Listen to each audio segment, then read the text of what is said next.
Bismillahirrahmanirrahim. Assalamualaikum warahmatullahi wabarakatuh. Perkenalkan, nama saya Yasir Siddiq, salah satu dosen di program studi pendidikan biologi Fakultas Keguruan dan Ilmu Pendidikan Universitas Muhammadiyah Surakarta. Pada kesempatan ini, saya akan memperkenalkan mata kuliah yang saya ampu, yaitu mata kuliah genetika. Mata kuliah genetika dengan kode Bio 3221269 termasuk dalam rumpun mata kuliah biologi seluler dan organisme. Dengan bobot 2 SKS, mata kuliah ini dilaksanakan pada semester 7. Mata kuliah prasyarat untuk mengambil mata kuliah ini adalah mata kuliah biologi molekuler. Mata kuliah genetika membahas prinsip pewarisan dan variasi sifat pada tingkat sel, molekul, individu, dan populasi. Kajian pada mata kuliah genetika meliputi organisasi materi genetik, termasuk di dalamnya adalah DNA, RNA, dan bahkan sampai dengan protein. Kemudian perilaku kromosom dalam meiosis dan gametogenesis, hukum Mendel dan pola pewarisan Mendel dan non-Mendel atau interaksi gen, pautan gen, rekombinasi gen, pemetaan gen, penentuan jenis kelamin, dan pewarisan terpaut kelamin, serta analisis pedigree. Selain itu, mata kuliah ini juga membahas tentang mutasi gen dan kromosom, mekanisme perbaikan DNA dalam siklus sel, kelainan genetik, serta genetika populasi dan genetika evolusi. Capaian pembelajaran mata kuliah atau CPMK pada mata kuliah ini adalah 4 CPMK, yang seluruhnya mendukung capaian pembelajaran program studi pendidikan biologi, yaitu menguasai dan menerapkan konsep, prinsip, hukum, dan teori biologi dalam pembelajaran biologi di sekolah dan lingkungan masyarakatnya. 4 CPMK pada mata kuliah genetika ini adalah yang pertama, menganalisis hubungan antara organisasi materi genetik, perilaku kromosom, meiosis dan gametogenesis, rekombinasi gen, dan terbentuknya variasi genetik. CPMK yang kedua yaitu menerapkan prinsip Mendel dan pola pewarisan Mendel dan non-Mendel untuk memecahkan masalah genetika, termasuk interaksi gen, pautan gen, pemetaan gen, alel ganda, penentuan jenis kelamin, pewarisan terpaut kelamin, dan analisis pedigree. CPMK yang ketiga adalah menganalisis jenis, penyebab, mekanisme, dan dampak mutasi gen maupun kromosom, mekanisme perbaikan DNA, serta kaitannya dengan kelainan genetik dan sindrom. CPMK yang terakhir atau CPMK yang keempat adalah menganalisis dinamika frekuensi alel dan genotip dalam populasi, serta hubungan variasi genetik dengan seleksi alam, aliran gen, hanyutan genetik, inbreeding, isolasi, spesiasi, dan evolusi. Rencana pembelajaran semester atau RPS di Universitas Muhammadiyah Surakarta disusun, direview, disetujui, dan diarsipkan di sistem My Curriculum UMS. Berdasarkan RPS yang kami update setiap semester, mata kuliah ini dilaksanakan dalam 16 kali pertemuan, termasuk di dalamnya adalah evaluasi untuk setiap CPMK. Selama perkuliahan, pembelajaran pada mata kuliah genetika dilaksanakan dengan model problem based learning dan project based learning, agar mahasiswa mampu mengidentifikasi masalah, menganalisis data dan bukti, melakukan perhitungan genetika, menyusun solusi atau produk ilmiah, serta mengkomunikasikan hasil secara kritis, kolaboratif, etis, dan bertanggung jawab. Pada akhirnya mari kita simak salah satu contoh video proses pembelajaran pada mata kuliah genetika, yaitu pada materi genetika populasi. Terima kasih. Wassalamualaikum warahmatullahi wabarakatuh. Oke, bismillahirrahmanirrahim. Assalamualaikum warahmatullahi wabarakatuh. Waalaikumsalam warahmatullahi wabarakatuh. Oke, alhamdulillahirrahmanirrahim. Mari kita mulai pertemuan kita dengan membaca bacaan basmalah bersama-sama. Bismillahirrahmanirrahim.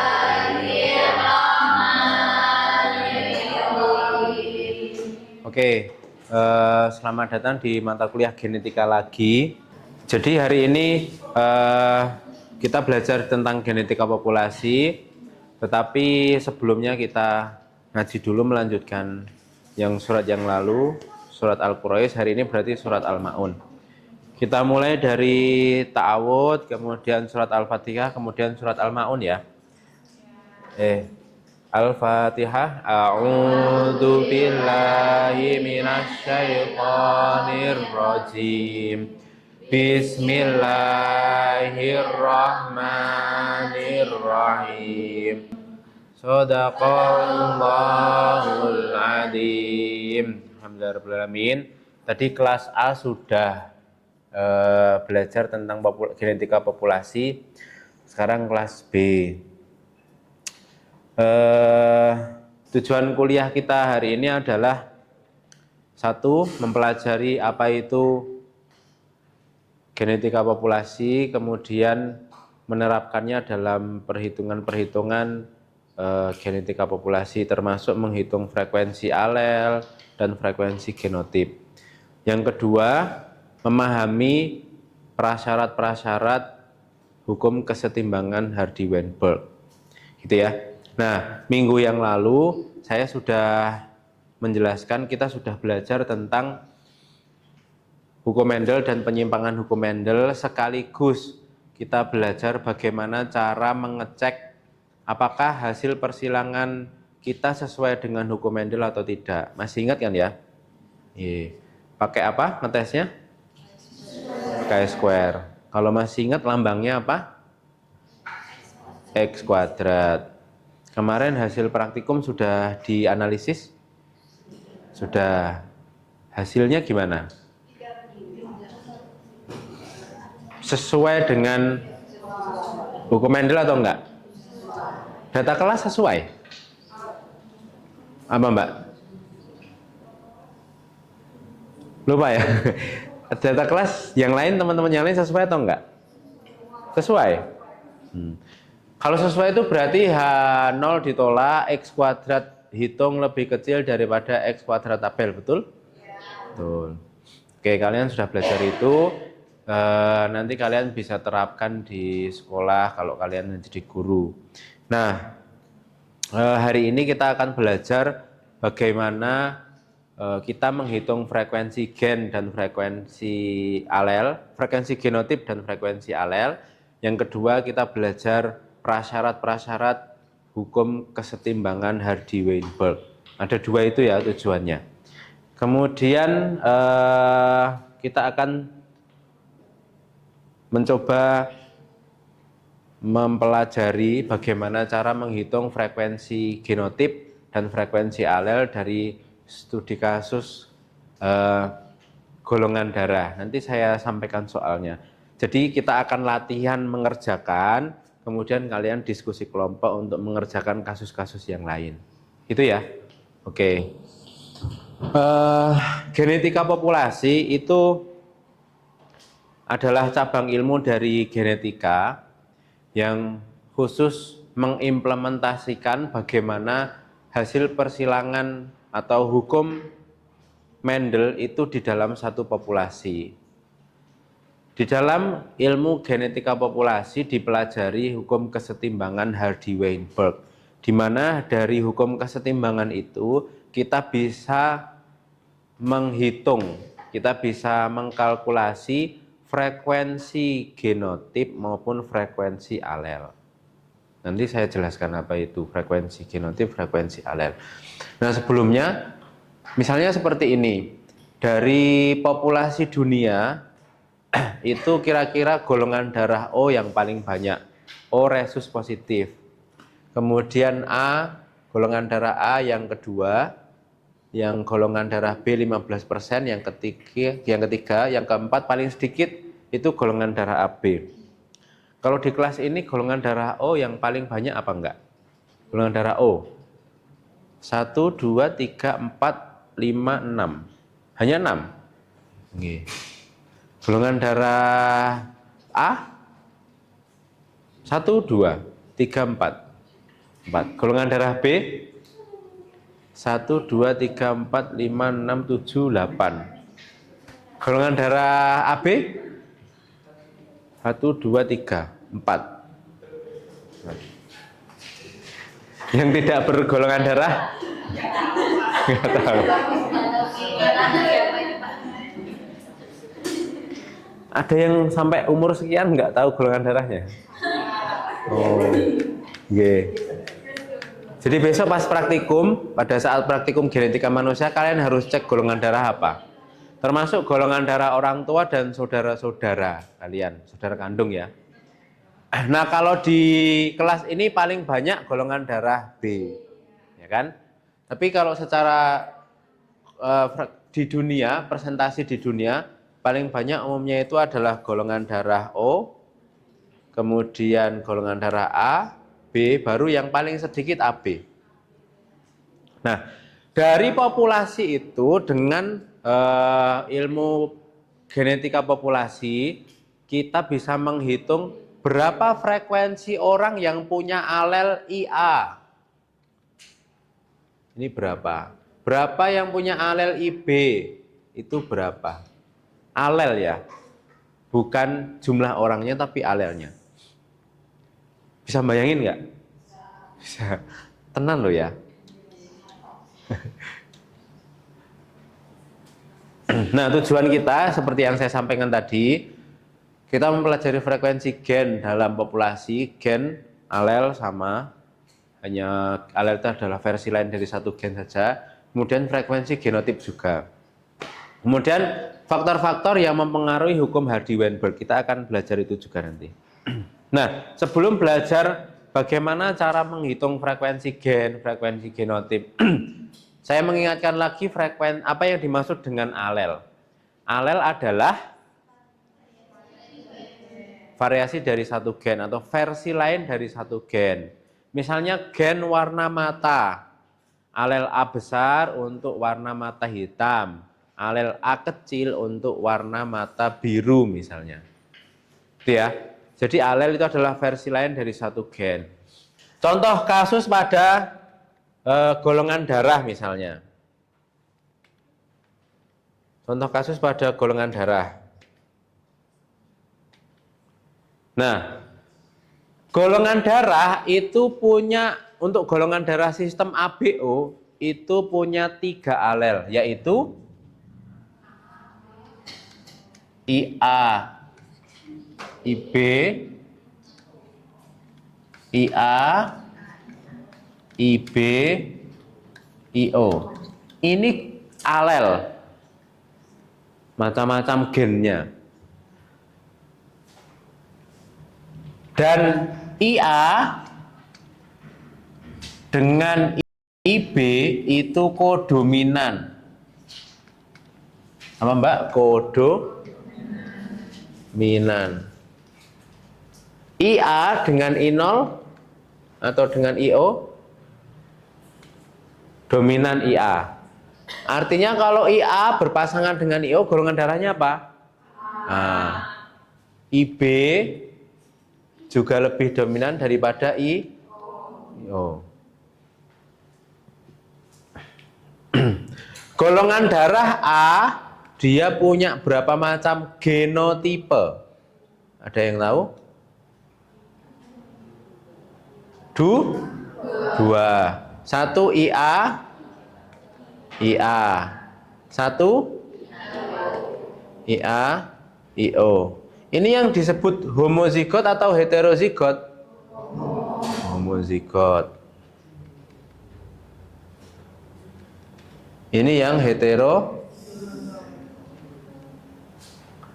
Golongan darah B punya berapa tipe genotip? 2 juga, sama ya. IB, IB dan IB, I0. Itu ya. Kalau golongan darah AB berapa genotipnya?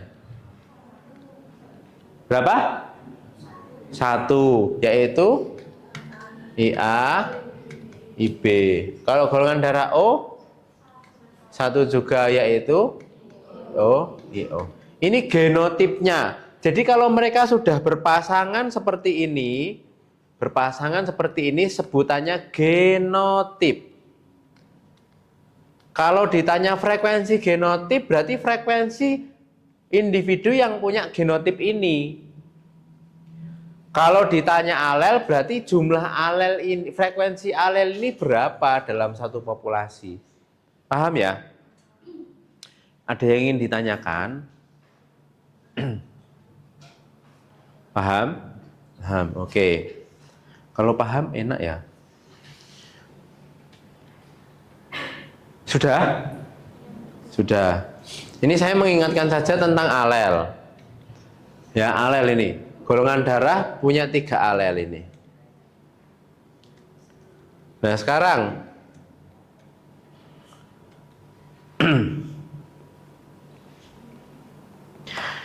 tentang genetika populasi. Genetika populasi seperti yang saya sampaikan tadi adalah cabang ilmu genetika yang membahas tentang transmisi bahan genetik pada ranah populasi. Nah, hari ini kita belajar satu bagian dulu, yaitu frekuensi gen dan frekuensi alel, frekuensi genotip dan frekuensi alel, dan juga belajar prasyarat hukum kesetimbangan Hardy-Weinberg 2 itu dulu. Nanti yang membahas khusus tentang transmisi bahan genetik, nanti ada 2, gene flow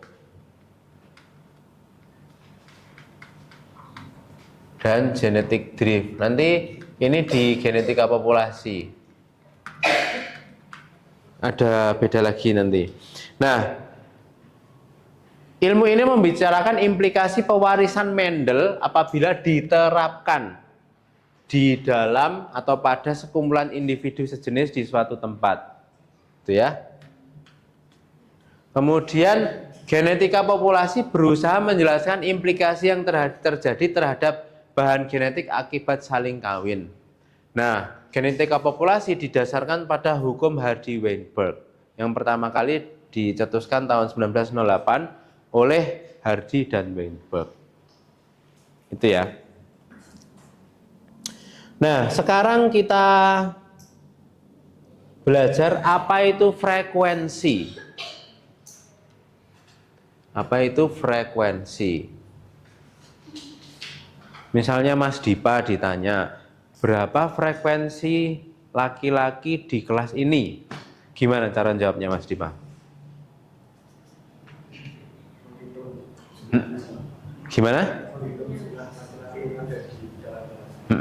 Menghitung jumlah laki-laki yang ada di kelas, kemudian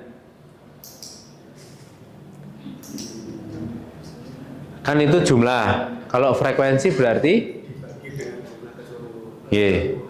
betul. Jadi jumlah laki-laki dalam kelas ini dibagi seluruh jumlah orang di kelas ini. Itu namanya frekuensi. Sama juga kalau frekuensi genotip sama juga. Misalnya dalam suatu populasi itu jumlahnya 100.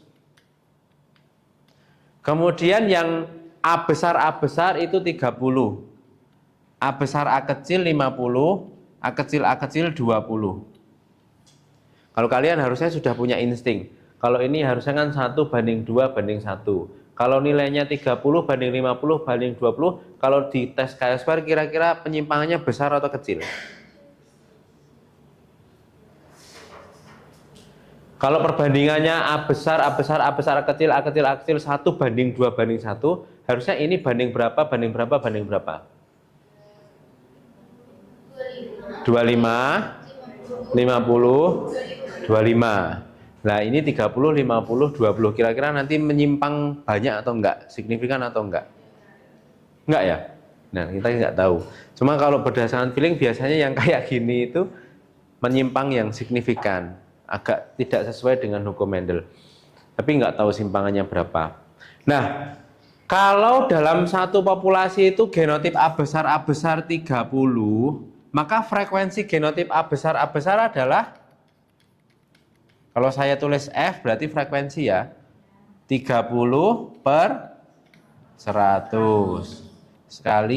Dikali nggak usah. Sama dengan 30%, 0,3. Gitu ya. Dan seterusnya, A besar A kecil 50 berarti 50/100. A kecil 20, berarti 20/100. Ini frekuensi apa? Genotipe. Frekuensi? Genotipe. Nanti beda lagi kalau frekuensi alel. Tapi prinsipnya sama, harus dibagi dengan jumlah keseluruhan. Sekarang, ini agak membingungkan. Saya skip ya. Kalau frekuensi alel berarti yang dilihat satu huruf saja, ini saja. Dan ini saja. Ini dan ini saja. Tidak genotip, tidak gandengan. Hanya frekuensi alel itu satu huruf saja. Frekuensi gen dari suatu populasi. Langsung ke contoh soal ya. Nah ini penting. Seandainya dalam suatu populasi terdapat genotipe A besar, A besar, A besar, A kecil, dan A kecil, A kecil. Masing-masing dengan frekuensi sebesar P, H, dan Q. Sementara diketahui bahwa frekuensi alel masing-masing, frekuensi alel A besar dan A kecil masing-masing adalah P dan Q. Maka di antara frekuensi genotip itu terdapat frekuensi alel,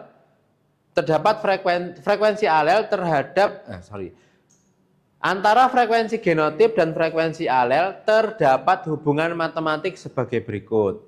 P kecil alel A besar adalah P besar ditambah setengah dari H. H tadi yang mana? Ini. Frekuensi alel A besar adalah alel genotip A besar ditambah setengah dari A besar A kecil, ya kan? Sedangkan frekuensi alel A kecil atau Q adalah Q besar, ini yaitu A kecil ditambah setengah dari A besar A kecil, ya kan? Nah, ini gampang.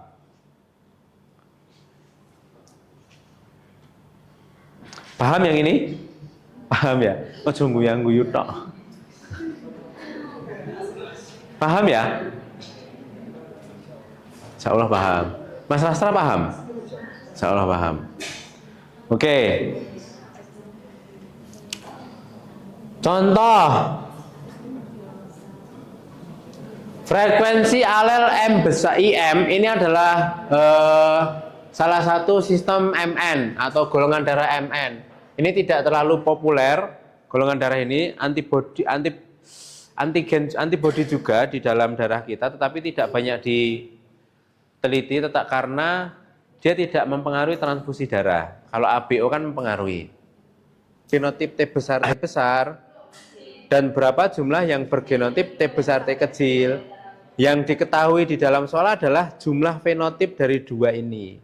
Fenotipnya toleran kan, jumlah toleran 11850, ya kan?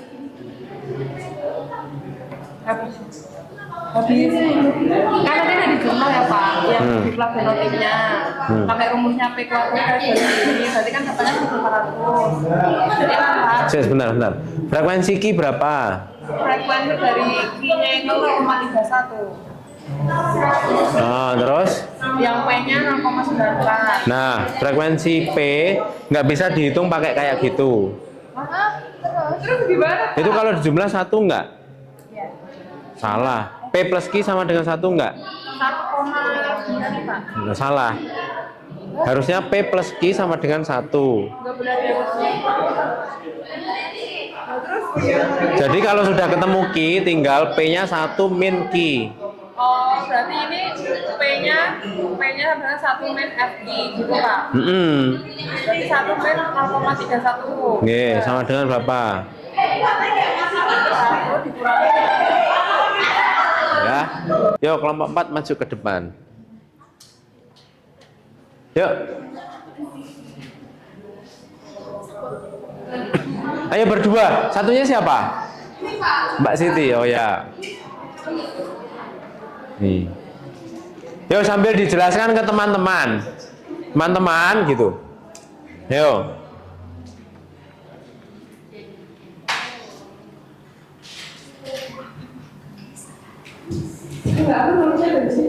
Bisa. Dijelaskan aja Mbak Siti, dijelaskan. Jangan nulis tapi dijelaskan. Jadi kan Dimulai dari fenotip atau genotip yang homozigot. Yang homozigot apa? Homozigot resesif, sorry. E kecil. E kecil. Yo, dijelaskan ke teman-teman. Silakan aja Pak. Ya. Jadi yang frekuensi resesifnya itu misalkan Ki. Jadi rumusnya F Ki kuadrat sama dengan dari jumlah resesifnya ini 200 per keseluruhan. Nanti frekuensinya.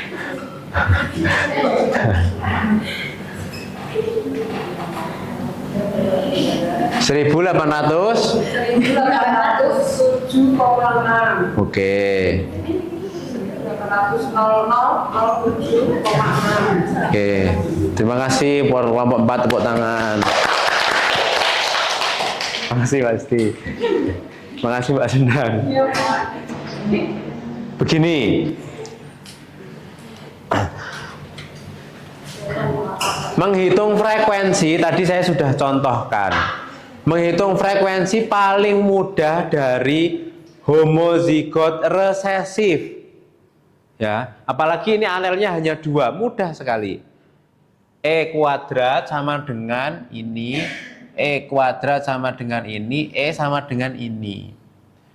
Untuk menghitung Ki atau E besar, jangan menghitung seperti ini lagi. Kenapa? Karena di dalam, misalnya ya, frekuensi Ki sama dengan berapa tadi? 1800 dibagi 2000. Ini kuadrat. Kemudian Ki sama dengan akar 1800 kali 2000. Ini salah. Kenapa? Karena di dalam 1500 ini masih ada T kecil. Sudah? Siap ya? 1, 2, 3, siap.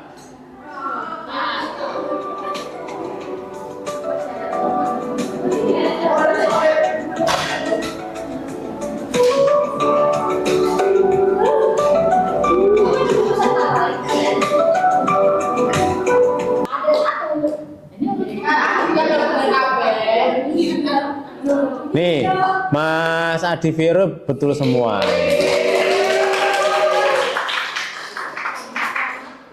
Mbak Nur Fatihah, Mbak Yunika. Ini siapa? Bita. Mbak Bita. Mbak Sendang.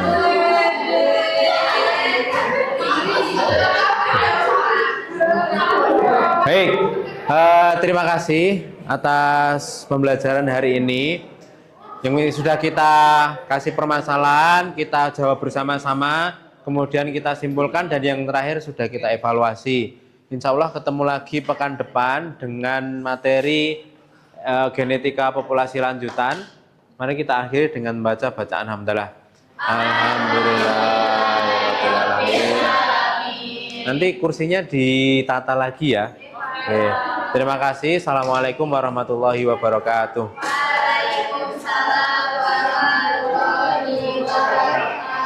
Oke, sama-sama.